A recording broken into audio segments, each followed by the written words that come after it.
Pag-iwas sa sunog ngayong papasok ang tag-init, iginiit bago ang Fire Prevention Month sa Marso. Para sa detalye, nagbabalik Idol Denise Brillante. 104.7 IFM. Report!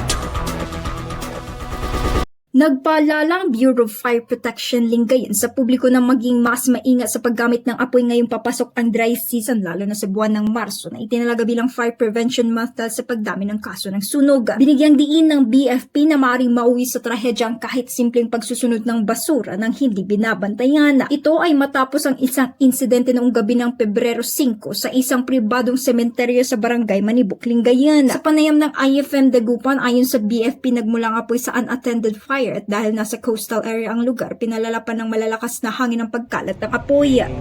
Caller po tayo na nag-inform na meron po tayo ongoing grass fire and nag-respond din po kagad yung mga kasama ng bumbero.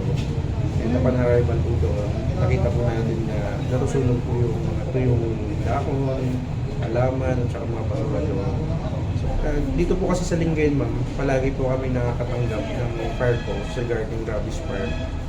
Siguro napapabayaan na rin or hindi nababantayan hanggang hindi na nila kayang kontrol, tumatawag na po sila sa amin. Mula umanong naiulat na nasirang ari-arian o nasaktan sa naturang insidente, ngunit nagsilbi itong babala sa posibleng mas malalang sunog kung hindi agad na agapan. Kaugnayan nito, hinikayat ng BFP Lingayen ng publiko na siguraduhin laging may nagbabantay sa anumang apoy at agad na i-report ang anumang senyales ng sunog sa mga bumbero. Well, sana po kung last resort nila para mag-dispose ng basura is magsunog.